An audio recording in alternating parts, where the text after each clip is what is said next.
जरूर पढ़िएगा, बहुत अच्छी कहानी है और बताएगा आपको कैसी लगी। मम्मी मैं कह रहा हूं ना, मैं सिया से ही शादी करूंगा, अन्यथा मैं जिंदगी भर कुंवारा रह जाऊंगा एल, और यह मेरा अंतिम निर्णय है। अब इस विषय पर मैं आपसे आगे बहस नहीं करूंगा। तभी अभिनव की मम्मी रमा जी ने कहा, बेटा तू समझता क्यों नहीं है? हमने तेरे सामने सिया की जन्म कुंडली पंडित जी को दिखाई थी ना, और उन्होंने सिया की कुंडली में मांगलिक दोष बताया है। अब तू बता, सब कुछ पता होते हुए हम तेरी शादी एक मांगलिक लड़की से कैसे कर दे? तू जानता नहीं कि मांगलिक दोष वाले की जीवन साथी की मौत जल्दी हो जाया करती है एल, इसलिए तुझे मैं समझा रही हूँ, तू भूल जा सिया को। रमा जी ने अभिनव को बहुत समझाया, पर अभिनव का कहना था कि जब मैंने सिया से प्यार किया था तब मैंने उसके साथ प्यार करते हुए जन्म कुंडली का मिलान नहीं किया था एल, ना ही मैं इन मिलानों को मानता हूँ एल, इसलिए अब बस मैं शादी करूंगा तो सिर्फ सिया से एल, और यह मेरा आखिरी फैसला है। आखिर रमा जी को अपने बेटे की जिद के आगे झुकना पड़ा और पंडित जी के द्वारा बताए गए अनुसार सिया के मंगल दोष को दूर करने के लिए अभिनव के साथ शादी करने से पहले सिया की शादी एक पेड़ के साथ करवाई गई एल, और उसके बाद सिया ने अभिनव से शादी करी।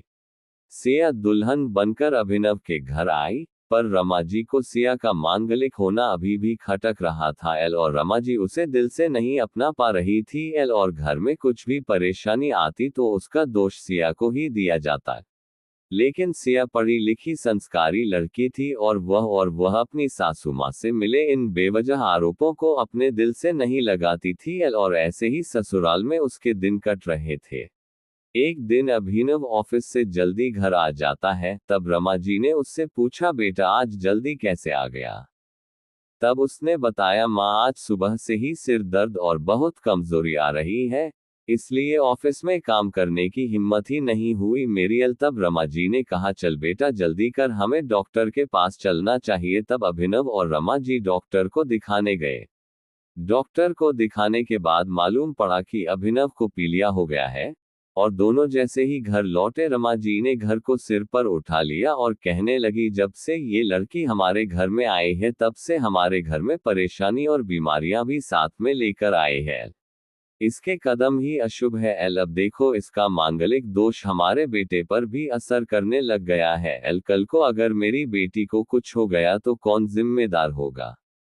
तभी सिया ने कहा, मम्मी जी प्लीज, और कितना नीचा दिखाएगी मुझे एल। आज तक मैं चुप रही, क्योंकि पापा ने यही सिखाया था कि बड़ों के आगे ससुराल में जवाब मत देना एल, पर आज तो आपने हद ही कर दी है। अगर मैं आज नहीं बोली तो जिंदगी भर खुद को माफ नहीं कर पाऊंगी। मम्मी जी अगर आप पंडित जी पर भरोसा नहीं करती थी तो उनके कहे अनुसार आपने सारी मांगलिक दोष निवारण की विधि क्यों करवाई? क्यों पहले आपने मेरी पेड़ से शादी करवाई? दोष मेरा मांगलिक होना नहीं है, बल्कि दोष तो मेरा आपकी बहू होना है, क्योंकि घर में जाने अनजाने में कुछ भी परेशानी आती है उसको आप मुझसे जोड़ देती है, और जब कोई सास अपनी बहू से सिर्फ नफरत कर रही होती है तब ये बहू दोष बेटे बहू को नहीं पूरे परिवार को परेशानी में डाल देता है। और इस बहु दोष से मुक्ति भी सिर्फ सास ही दिलवा सकती है एल। बहू को अपनी बहू माने, उसे दिल से अपनाए, उसे भी सम्मान दे और यह महसूस कराए कि वह भी इस परिवार का सदस्य है, नहीं तो बहु दोष मांगलिक दोष से भी ज्यादा पीड़ादायक हो जाता है।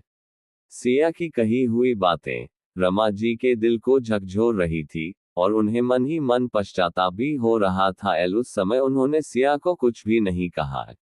थोड़े दिन बाद अभिनव बिल्कुल ठीक हो गया और ऑफिस जाने लगा, और 1 महीने बाद अभिनव की सैलरी भी बढ़ गई। तब उसने घर आकर इसका श्रेय सिया को दिया एल। तो रमा जी बोली, हाँ सही है बेटा, तू तो सारा श्रेय बहू को ही देगा एल, तेरी माँ का आशीर्वाद भी तो तेरी प्रगति के पीछे रहता है तेरे साथ एल, तू तो मुझे श्रेय देना भूल ही गया है। तब अभिनव ने कहा, माँ इस बार सिया का मांगलिक दोष मुझ पर और न ही मेरी तरक्की पर नहीं लगा एल, और माँ जब हम बुरी परेशानियों का श्रेय सिया को देते हैं तो अच्छे कामों का श्रेय भी तो सिया को ही देना चाहिए एल, तो इसलिए आज का सारा सिया को जाता है एल, अभिनव ने हंसते हुए कहा। तब सिया बोली, अभिनव तो क्या तुम भी मुझे ऐसा समझते हो? तब अभिनव ने कहा, नहीं सिया, बिल्कुल नहीं एल, बल्कि मैं तो माँ को ये समझाना चाह रहा हूँ कि सुख दुख हमारे जीवन का हिस्सा है, और कभी जीवन में खुशियाँ आती है तो कभी गम भी आते हैं। इसके लिए हमें परिवार के सदस्य या अपनी बहू को दोष देना उचित नहीं है। एल तभी रमाजी बोली, बेटा सही कह रहा है तू, और तेरी तरक्की ही बहुत है। मुझे इस झूठे दोषों से बाहर निकालने के लिए एल आज मैं ये कसम लेती हूँ कि आज के बाद में सिया को किसी भी बात का दोष नहीं दूंगी। एल ये सुनकर सिया आज बहुत खुश थी एल, क्योंकि आज उसको उसकी सास ने मांगलिक दोष के साथ साथ बहु दोषों से भी मुक्ति दे दी थी एल।